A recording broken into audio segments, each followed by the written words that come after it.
Assalamualaikum warahmatullahi wabarakatuh. Bertemu lagi dengan baca komik.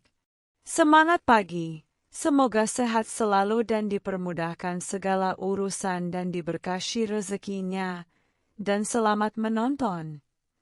Membahas sedikit dari part sebelumnya, terlihat Zaofan yang sedang membawa Tuan Putri dan Tuan Muda keluarga Luo melarikan diri dari medan pertempuran. Akan tetapi Tuan Muda tidak terima kalau untuk meninggalkan para penjaga yang liannya. Tuan Muda pun berteriak, "Hei, dasar kau Zaofan Buddha anjing! Biarkan aku dan kakakku pergi."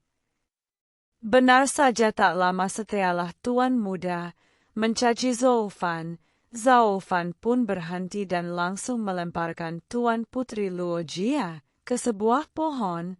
URGH. Putri keluarga Luo Jia kesakitan membentur pohon. Sembari menahan sakit, Tuan Putri Luo Jia pun berkata, "Kita harus kembali. Kita tidak bisa membiarkan penjaga keluarga Luo kehilangan nyawa mereka demi kita. Jika kamu ingin pergi, maka pergilah," jawab Zaofan sembari terus berkata, "Tapi bisakah kamu mengalahkan para bandit itu ketika kembali ke sana?" tanya Zaofan sangat kesal. "Pergilah sana jika kau memang ingin pergi ke sana," lanjut Zaofan sembari berjalan. "Budak sialan, bagaimana kau bisa berbicara seperti itu pada tuanmu?" teriak Tuan Muda yang marah dan meminta kepada Zaofan untuk membawa ia dan kakaknya kembali ke tempat sebelumnya. "Hei, bocah bau, apa kau percaya aku akan membuka dan memukul pantatmu sekarang?" ucap Zaofan dengan muka yang sangat kesal dan jengkel akan perkataan dari Tuan Muda Luo itu. "Berani sekali kau, budak anjing!" teriak Tuan Muda kepada Zaofan.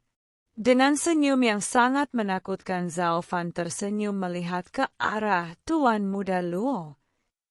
Sedangkan Tuan Muda Luo kebingungan dan bertanya-tanya apa yang akan Zaofan lakukan.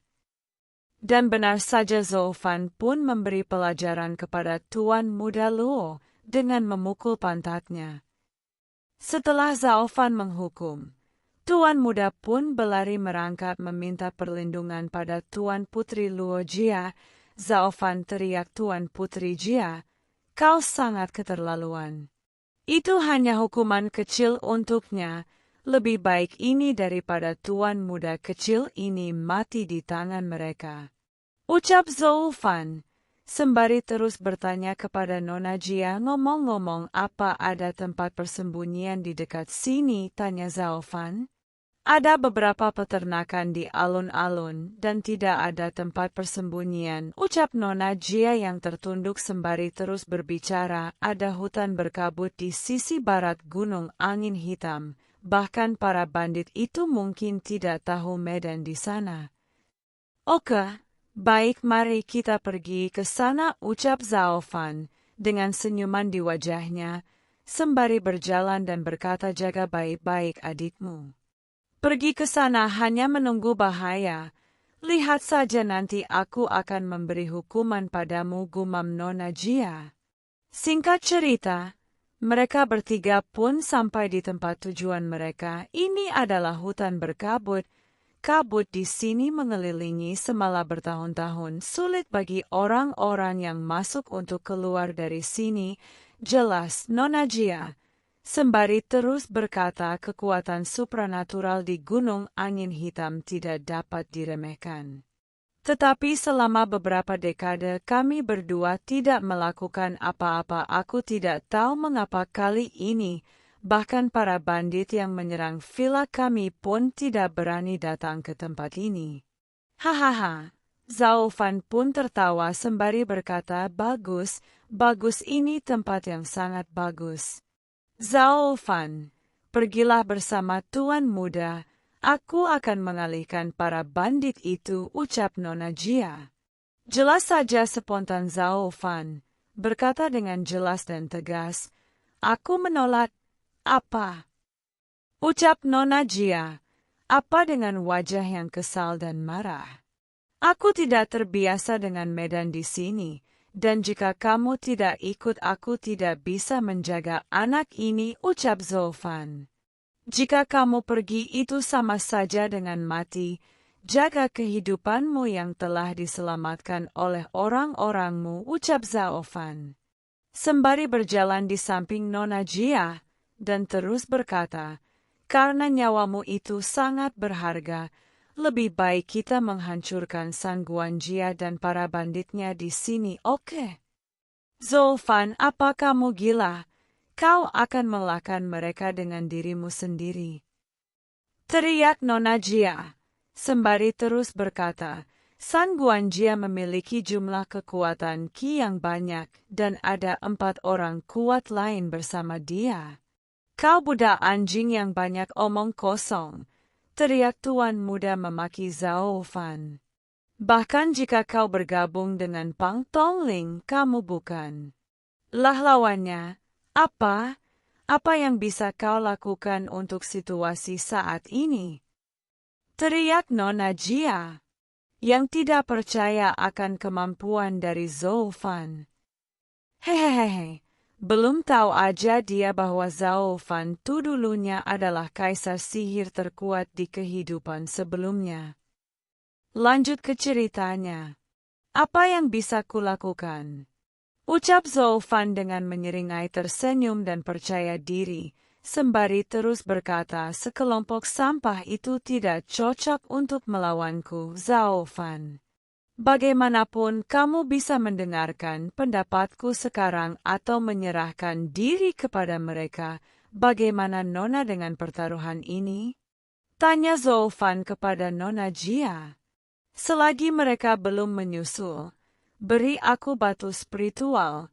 Harapan keluarga Luo ada di tangan Nona," ucap Zhao Fan sembari mengangkat tangan meminta batu spiritual.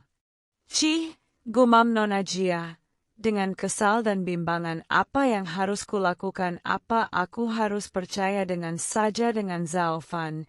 "Hah, baiklah." Dan pada akhirnya Nona Jia pun melepas cincin penyimpanannya dan melemparkan cincin itu kepada Zhao Fan, sembari berkata, "Ini adalah harta keluargaku." Dan cincin itu pun langsung ditangkap oleh Zhao Fan. "Jika kamu berbohong padaku, aku tidak akan membiarkanmu pergi," tegas Nona Jia, yang mengancam Zhao Fan jikalau Zhao Fan tidak menepati ucapannya. "Tenang saja," ucap Zhao Fan yang meyakinkan Nona Jia, sembari berjalan dan berkata, "Nona, tunggu saja di sini. Budak ini menjadi sangat berani," umpat Tuan Muda, melihat sikap Zhao Fan yang sangat berani kepada kakak dan dirinya selaku Tuan Putri dan Tuan Muda, dan berkata kepada Nona Jia, "Kakak, kamu harus mengajarinya dengan baik nanti." "Yunhai," ucap Nona Jia, menyebut nama dari Tan Muda kecil. Ternyata Yunhai. "Yunhai, meskipun budak ini tidak menghormati kita, tapi dia telah membantu kita," ucap Nona Jia sembari mengusap kepala Yunhai sembari terus berkata, "Ini lebih baik daripada mereka yang diam dan omong kosong saja. Kita harusnya bersyukur." "Aku tidak tahu sekarang dia seperti apa. Zhao Fan, dia berubah," gumam Nona Jia dalam hati. "Dong Qinglong, Si Baihu, Suzaku Selatan, Suanwu Utara, Kirin Chongtian Tengah, langit lurus dan langit kosong," ucap Zhao Fan yang tersenyum sembari berjalan menyusuri jalan dan terus berkata, "Di sini, ini adalah arai besar yang alami. Sayang sekali orang-orang tidak tahu bagaimana melakukannya. Tapi kali ini aku datang. Aku akan mengubahnya menjadi Gunung Tianmu yang kedua." 9 gerbang hantu terpencil terbuka, sembari melepaskan cincin yang melayang dan bersinar terang. Zhao Fan terus berkata, "Roh jahat kuartet, datanglah." Aktif, teriak Zolfan sembari meletakkan cincin ke tanah, dan terlihat sebuah cahaya yang terang menyelimuti tempat tersebut.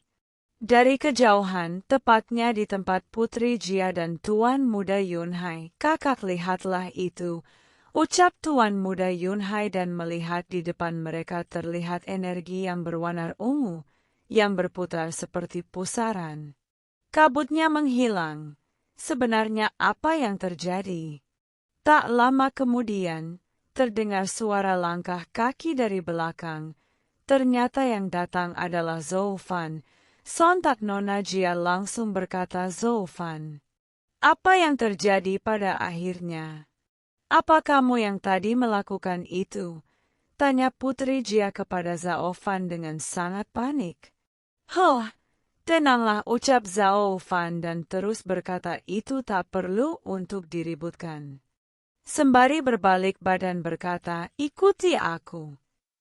Aku akan menjelaskan rencanaku dan aku akan menajarimu sihir belenggu dan mantra lainnya juga. Ketika mereka berada di sini, kamu dapat mengendalikan dan membunuh mereka." "Apa?" ucap Nona Jia, yang terkejut mendengar rencana Zolfan dan sembari bertanya apakah ini cara mengalahkan mereka. Sembari berjalan di belakang Zolfan, Nona Luo Jia pun bingung dan bertanya-tanya, bergumam dalam hatinya. Metode arai adalah sesuatu yang lebih berharga daripada latihan dan seni bela diri di dunia. Susunan arai tingkat pertama yang dipakai adalah misteri keluarga Zongmen. Arai tingkat pertama ini juga memiliki ratusan ribu lingxi, yang tidak dapat diukur harganya. Dia hanya seorang Buddha, tapi dia melakukan satu set formasi arai dengan santai.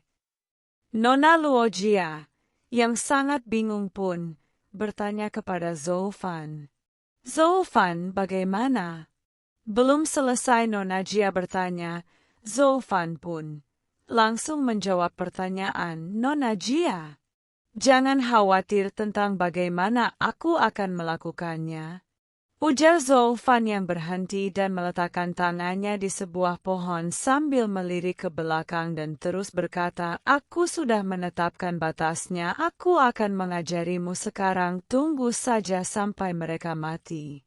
Ketika malam telah tiba, ada bandit yang mengatakan, "San Guanjia."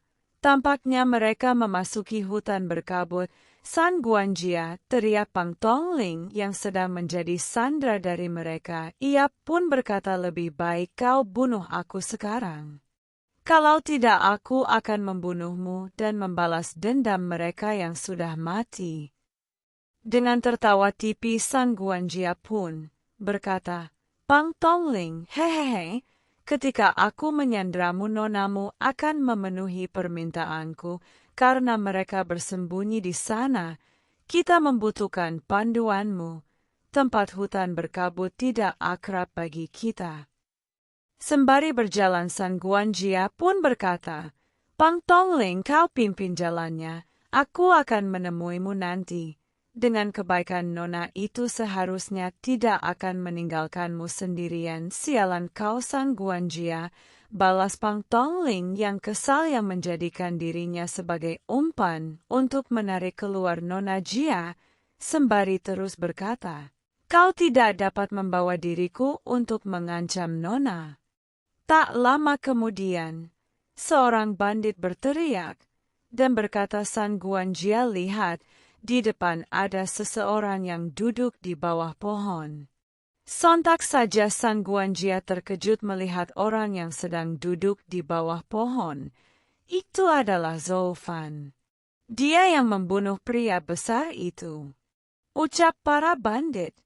"Halo semuanya, aku sudah menunggu di sini untuk waktu yang lama," ucap Zolfan menyapa mereka semua dengan duduk santai di bawah pohon. "Zolfan, kamu sangat berani berdiri di depanku." "Hehehe," ucap San Guanjia yang tertawa sembari terus berkata dan memberikan perintah. "Cepat tangkap dan bunuh dia." Dan benar saja, Salah satu dari bandit itu pun, dengan wajah tersenyum dan telah siap dengan pedang di belakang, berlari dengan cepat menuju Zhao Fan, yang masih tetap tenang dan santai duduk di bawah pohon. Bersambung. Apa yang akan dilakukan Zhao Fan? Akankah Zhao Fan menang melawan mereka semua atau malah ia akan tertangkap juga? Kita lanjut lagi besok ya. Terima kasih telah menonton. Bye-bye.